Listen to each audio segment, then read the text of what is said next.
Hello, welcome back. तो पिछले video में हम लोगों ने इलेक्ट्रिक फील्ड लाइंस और इलेक्ट्रिक फ्लक्स के बारे में देखा था। आज के वीडियो में हम लोग इलेक्ट्रिक फ्लक्स के बारे में कुछ पॉइंट्स देखेंगे और स्टार्ट करेंगे आज इलेक्ट्रिक डाइपोल। ठीक है, न्यूमेरिकल्स जो है हम लोग इसके नेक्स्ट वीडियो में कर लेंगे। अभी तक हम लोगों ने जितना पढ़ा उससे रिलेटेड सारे न्यूमेरिकल्स जो है नेक्स्ट वीडियो में कर लेंगे और कुछ थ्योरी भी पढ़ लेंगे। तो आज देखते हैं हम लोग इलेक्ट्रिक फ्लक्स से रिलेटेड कुछ और पॉइंट्स। तो इलेक्ट्रिक फ्लक्स के बारे में एक बार थोड़ा सा रिवाइज कर लेते हैं। इलेक्ट्रिक फ्लक्स था क्या? अगर किसी दिए गए एरिया से इलेक्ट्रिक फील्ड लाइंस पास कर रहा हो या फिर इलेक्ट्रिक फील्ड पास कर रहा हो किसी एरिया से, तो वहां पर इलेक्ट्रिक फ्लक्स जो है प्रोड्यूस होता है। अब इलेक्ट्रिक फ्लक्स को हम लोग उसका फाई से जो है डिनोट किए थे और इसका फॉर्मूला था E vector dot ds vector. यहां पर ds वेक्टर इसको एरिया वेक्टर बोलते हैं और यहां पर E जो है ये इलेक्ट्रिक फील्ड है। तो इन दोनों वेक्टर का जब डॉट प्रोडक्ट निकालते हैं तो आता है formula E ds cos theta.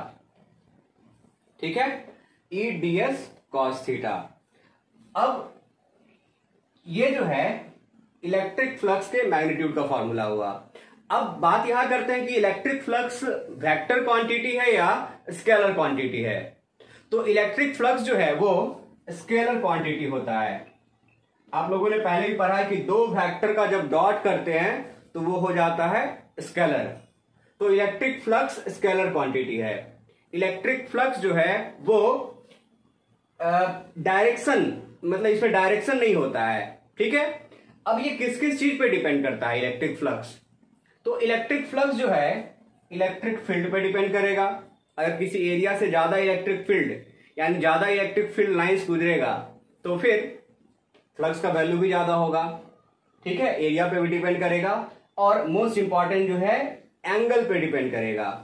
ठीक है, एरिया वेक्टर का आपको डायरेक्शन बताए थे किधर होता है। एरिया, अगर ये एरिया है तो इस एरिया का मैग्नीट्यूड, तो मैग्नीट्यूड तो इसका निकाल लेंगे। ठीक है, अगर ये स्क्वायर है तो इसका क्या होगा मैग्नीट्यूड। अगर ये ए है तो ये ए है तो ए स्क्वायर होगा।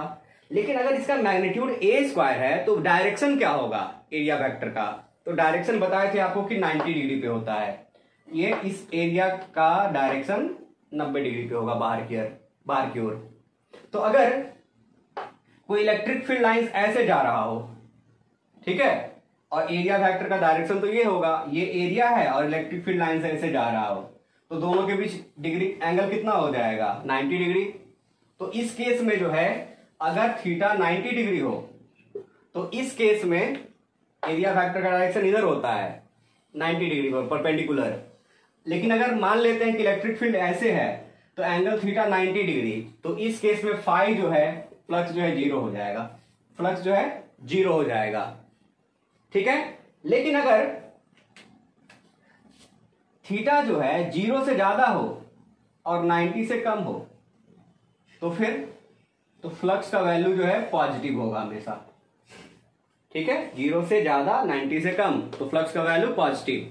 लेकिन अगर 90 से ज्यादा हो वैल्यू और 180 से कम हो, ठीक है, तो इस केस में क्या होगा? फ्लक्स निगेटिव होगा।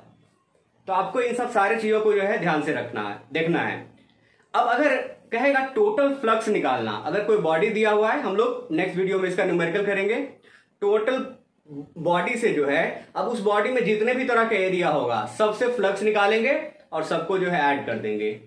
ठीक है, तो यहां पर जो एडिशन होगा वेक्टर मेथड से नहीं होगा, यहां पे जनरल जो सब्सट्रैक्शन एडिशन होता है उसी तरीके से हम लोग ऐड कर देंगे।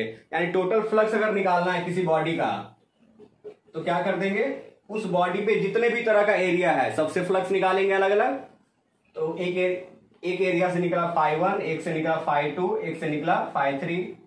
हो सकता है किसी से पॉजिटिव आए, किसी से निगेटिव आए, किसी से पॉजिटिव आए, तो सबको क्या कर देना है? ऐड कर देना है। तो न्यूमेरिकल्स हम लोग बनाएंगे तब ज्यादा जो है हम लोग को फ्लक्स समझ में आएगा। नेक्स्ट वीडियो में न्यूमेरिकल करेंगे। अब नेक्स्ट हम लोग जो है पढ़ेंगे इलेक्ट्रिक डाइपोल। ठीक है, अब इलेक्ट्रिक डाइपोल जो है इसके बारे में पहले पढ़ लेते हैं, फिर इससे रिलेटेड जो है कुछ डेरिवेशन भी है। ठीक है, आज हो पाएगा तो आज कर लेंगे, नहीं तो फिर नेक्स्ट वीडियो में डेरिवेशन कर लेंगे। तो देखते हैं हम लोग इलेक्ट्रिक डाइपोल। तो अब हम लोग पढ़ेंगे इलेक्ट्रिक डाइपोल। तो इलेक्ट्रिक डाइपोल होता क्या है? तो इलेक्ट्रिक डाइपोल जो है दो अपोजिट और मैग्नीट्यूड में सेम चार्ज को अगर स्मॉल डिस्टेंस पे रखें, दो अपोजिट लेकिन सेम हो वैल्यू, दो अपोजिट चार्जेस को अगर हम स्मॉल डिस्टेंस पे रखें तो इसी को बोलते हैं इलेक्ट्रिक डाइपोल। ठीक है, अगर 2 कूलम और -2 कूलम को हम एक स्मॉल डिस्टेंस पे रखें, ठीक है, स्मॉल डिस्टेंस सेंटीमीटर में हो, तो ये जो है डाइपोल का फॉर्मेशन करेगा। ठीक है, तो डाइपोल जो है ये होता क्या है? डाइपोल जो है ये एक तरह का अरेंजमेंट है। किसका अरेंजमेंट है? चार्ज का अरेंजमेंट है। तो किस तरह के चार्ज का अरेंजमेंट है? दो अपोजिट बट सिमिलर चार्ज का। अपोजिट है लेकिन दोनों का वैल्यू क्या है? सेम है। जब इसको हम स्मॉल डिस्टेंस पे रख देंगे तो इसी को बोलेंगे इलेक्ट्रिक डाइपोल। अब इलेक्ट्रिक डाइपोल में जो है कुछ चीजें जो है इसका ध्यान रखना है। इलेक्ट्रिक डाइपोल में जो है डाइपोल का जो मिड पॉइंट होगा वहां से डिस्टेंस लिया जाता है। तो मिड पॉइंट से -q का जो डिस्टेंस होगा वो भी a होगा और मिड पॉइंट से +q का जो डिस्टेंस होगा वो भी a होगा। तो जनरली हम लोग किसी भी डाइपोल का जो लंबाई लेते हैं टोटल वो कितना हो जाएगा? 2a के बराबर हो जाएगा।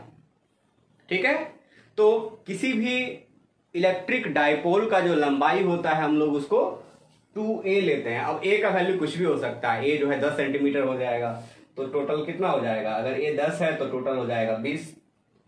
ठीक है, और चार्ज भी जो है कुछ भी हो सकता है। 2 कूलम, तो यहाँ +2 लेंगे, यहाँ माइनस, ठीक है, +4 -4। तो दोनों जो है वैल्यू सेम रखना है लेकिन दोनों अपोजिट होगा। अब इलेक्ट्रिक डाइपोल के मैग्नीट्यूड को, इलेक्ट्रिक डाइपोल के को रिप्रेजेंट करने के लिए एक टर्म आता है जिसको हम लोग बोलते हैं डाइपोल मोमेंट, जिसको हम लोग बोलते हैं डाइपोल मोमेंट। ये जो डाइपोल मोमेंट है ये इलेक्ट्रिक डाइपोल के स्ट्रेंथ को बताता है। इलेक्ट्रिक डाइपोल का कितना स्ट्रेंथ है वो बताता है डाइपोल मोमेंट। डाइपोल मोमेंट को हम लोग स्मॉल p से डिनोट करते हैं। ठीक है, तो small p is equal to, dipole moment का फॉर्मूला क्या होगा? तो डाइपोल मोमेंट जो है दो चार्ज के बीच जो डिस्टेंस होता है, डिस्टेंस बिटवीन चार्ज या charges into magnitude of charge, magnitude of charge. अब मैग्नीट्यूड ऑफ चार्ज क्या? दोनों चार्ज का तो वैल्यू सेम ही होता है, तो किसी एक चार्ज का मैग्नीट्यूड ले लेना है। ठीक है, मैग्नीट्यूड सिर्फ लेना है, प्लस माइनस ले लेना है। तो यहां पर डिस्टेंस कितना है दोनों चार्ज के बीच? 2a है और किसी एक का मैग्नीट्यूड क्या ले लेंगे? q। तो फॉर्मूला हो जाएगा p is equal to 2aq। तो डाइपोल मोमेंट का फॉर्मूला क्या आया? 2aq। अब ये डाइपोल मोमेंट जो है ये वेक्टर क्वांटिटी है, मतलब इसमें डायरेक्शन भी होता है। ठीक है, तो मैग्नीट्यूड तो हम लोग इस फॉर्मूला से निकाल लेंगे, p is equal to 2aq से। लेकिन इसका डायरेक्शन क्या होगा? तो आपको डायरेक्शन का ध्यान रखना है कि ये अगर डाइपोल है तो इस डाइपोल का जो डायरेक्शन होगा हमेशा निगेटिव से पॉजिटिव की ओर होगा। ठीक है, डाइपोल मोमेंट का मैग्नीट्यूड 2aq, वेक्टर है तो डायरेक्शन भी होगा, डायरेक्शन -q से +q के तरफ। अब एक चीज आपको ध्यान रखना है कि इलेक्ट्रिक फील्ड का डायरेक्शन किधर था? इलेक्ट्रिक फील्ड जो है प्लस से निकलता है और जाता किधर है? माइनस के तरफ। तो इलेक्ट्रिक फील्ड का डायरेक्शन होता है प्लस से माइनस के तरफ, पॉजिटिव से नेगेटिव के तरफ। लेकिन डाइपोल मोमेंट का डायरेक्शन माइनस से प्लस के तरफ, नेगेटिव से पॉजिटिव की तरफ। ठीक है, तो ये दोनों अपोजिट होता है, तो आपको ये ध्यान रखना होगा। डायपोल मोमेंट नेगेटिव से पॉजिटिव, इलेक्ट्रिक फील्ड पॉजिटिव से नेगेटिव की तरफ होता है। अब कुछ और जो पॉइंट्स है हम लोग डायपोल मोमेंट से रिलेटेड उसको देखते हैं।